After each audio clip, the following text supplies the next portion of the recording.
सभी? I hope सभी अच्छे होंगे। दोस्तों, मैंने एक क्वेश्चन बनाया है और सारे पीएम से रिलेटेड है और जो भी क्वेश्चन बनेंगे वो यहीं से आएंगे, ठीक है। तो सभी एग्जाम में यहाँ से क्वेश्चन जरूर पूछा जाएगा, ठीक है। तो हम बात करते हैं कि भारत का प्रधानमंत्री यानी भारत का प्रधानमंत्री बनने के लिए न्यूनतम आयु कितनी होनी चाहिए, यानी देश का जो प्रधानमंत्री होता है, पीएम होता है, उसकी न्यूनतम एज कितनी होनी चाहिए। तो दोस्तों, एज जो है वो 25 होनी चाहिए, ठीक है। कितनी होनी चाहिए? 25 होनी चाहिए। और यही पूछा जाए राष्ट्रपति की एज कितनी होनी चाहिए, तो 35 उसकी होनी चाहिए, ठीक है। अब बात करते हैं, देखिए दोस्तों, द एग्जीक्यूटिव यानी कार्यपालिका। कार्यपालिका पार्ट कितने में आता है? पार्ट 5 में आता है, ठीक है। पार्ट कितना? 5। और आर्टिकल 75 क्लॉज नंबर 1, ठीक है। आर्टिकल 75 क्लॉज 1 के तहत राष्ट्रपति लोकसभा में बहुमत दल के नेता को प्रधानमंत्री की शपथ दिलाता है, ठीक है। तो एज कितनी होनी चाहिए? 25 होनी चाहिए। और गोपनीयता की शपथ कौन दिलाता है प्रधानमंत्री को? राष्ट्रपति दिलाता है, ठीक है। देखिए दोस्तों, संसदीय शासन प्रणाली जो कि हमारे कहाँ से ली गई है? ब्रिटेन से ली गई है, ठीक है। तो हमारे इंडिया में जो सिस्टम कैसा है? पार्लियामेंट्री गवर्नमेंट सिस्टम है, ठीक है।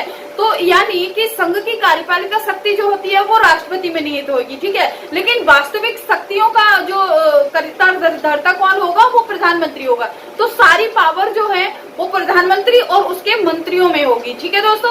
तो अब बात कही जा रही है कि राष्ट्रपति जो है वो लोकसभा में बहुमत दल के नेता को प्रधानमंत्री की शपथ दिलाता है, ठीक है। तो गोपनीयता की, अब यहाँ पूछा जाए कि प्रधानमंत्री को गोपनीयता की शपथ कौन दिलाता है, तो राष्ट्रपति दिलाता है, यानी देश का प्रेसिडेंट दिलाता है, जो कि भारत का प्रथम नागरिक होता है, ठीक है दोस्तों। अब जब वो गोपनीयता की शपथ दिलाते हैं तो उनको ये बोला जाता है कि आप देश के प्रधानमंत्री बन रहे हैं तो आपको संविधान के प्रति सच्ची निष्ठा रखनी है, एकता अखंडता को बनाए रखना है।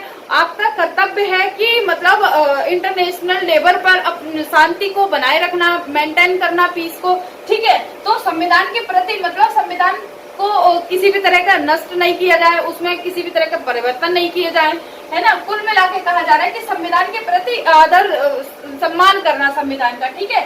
तो एकता और अखंडता को बनाए रखना, ठीक है। अब बात करते हैं कि प्रधानमंत्री की पावर्स क्या क्या होती हैं। तो देखिए दोस्तों, पावर जो होती है, देखिए नीति निर्माता के रूप में राष्ट्रपति प्रधानमंत्री को जाना जाता है, ठीक है। यानी राष्ट्रपति जो है, राष्ट्रपति को सलाह कौन देता है?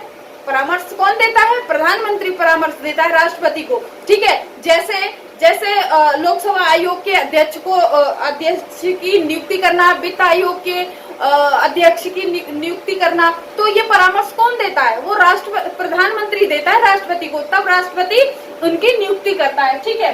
तो मंत्रिपरिषद की बैठक की अध्यक्षता कौन करता है? पीएम करता है, ठीक है। कौन करता है? पीएम करता है। और लोकसभा में बहुमत दल के नेता कौन होता है? प्रधानमंत्री होता है, ठीक है। राष्ट्रपति को परामर्श देता है, कब देता है? जब लोकसभा और राज्यसभा में सत्र चल रहा हो, कोई भी मतलब कोई सेशन चल रहा हो, तो उसमें जो अध्यक्षता करेगा, ठीक है। अध्यक्षता कौन करेगा? अध्यक्षता तो स्पीकर करेगा लोकसभा का, लेकिन उसका सत्र को परामर्श देता है वो कौन देता है? वो पीएम देता है, ठीक है। और आहूत कौन करता है? तो राष्ट्रपति करता है, सत्र की आहुति जो देते हैं, ठीक है। अब नीति आयोग का अध्यक्ष भी प्रधानमंत्री होता है, क्या होता है? नीति आयोग। यानी 2015 से पहले हमारे इंडिया में मतलब ये योजना आयोग था, ठीक है। योजना आयोग को चेंज करके अब नीति आयोग का गठन कर दिया गया है, ठीक है, 1 जनवरी 2015 से। तो अब क्या है? नीति आयोग है, ठीक है। नीति आयोग का मेन मोटो क्या होता है? मतलब थिंक टैंक पर आधारित है, एग्जीक्यूटिव बॉडी के तहत नीति आयोग का गठन किया गया है, ठीक है। तो उसका नीति आयोग का अध्यक्ष कौन होता है? प्रधानमंत्री होता है, ठीक है। और राष्ट्रीय विकास परिषद, ठीक है, राष्ट्रीय विकास परिषद का भी अध्यक्ष होता है और अंतर्राज्यीय परिषद का भी अध्यक्ष होता है प्रधानमंत्री, राष्ट्रीय एकता परिषद का भी अध्यक्ष होता है, ठीक है दोस्तों।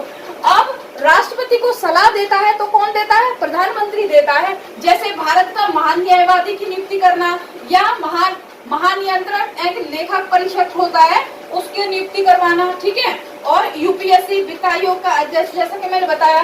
तो यानी ओवरऑल कहा जाता है कि वास्तविक शक्तियों का निर्वाह जो करता है वो प्रधानमंत्री करता है, ठीक है।